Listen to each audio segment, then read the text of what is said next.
నమస్కారం. నా పేరు శ్రీరామ్ శర్మ. కేరళ రాష్ట్ర హైకోర్టులో జడ్జిగా పనిచేశారు ఆయన.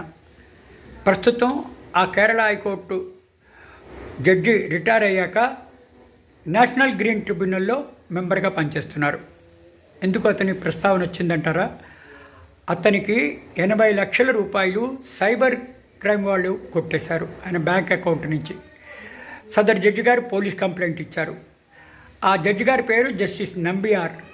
2004వ సంవత్సరం నుంచి కేరళ హైకోర్టులో న్యాయమూర్తిగా పనిచేశారు.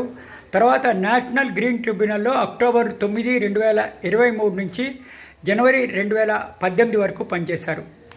ఇంత పెద్ద ఆయన దగ్గరే బ్యాంకు నుంచి డబ్బులు కాజేయడం అనేది ఎంత కష్టం చూసారా? వెంటనే సదర్ జడ్జి గారు పోలీస్ కంప్లైంట్ ఇచ్చారు. క్రిమినల్ కేసు రిజిస్టర్ చేశారు. పోలీసులు section 316(2) criminal breach of trust, section 318(4) IPC అంటే cheating to induce delivery of property అనుసరించి క్రిమినల్ కేసులు రిజిస్టర్ చేశారు. చూసారా? అంత పెద్ద ఆయన డబ్బులే పోయాయి, మనం ఎంత అనుకుంటారా? కాబట్టి జాగ్రత్తగా ఉండండి. మీ బ్యాంక్ డీటెయిల్స్ ఎవరికి చెప్పకండి, ఫోన్లో కానీ ఎవరికి చెప్పకండి, ఎక్కడా రాసుకోకండి. ఇటువంటివే వస్తే అంత పెద్ద ఆయనవే పోయినప్పుడు మనం ఎంత అని జాగ్రత్త పడాలి. Thank you.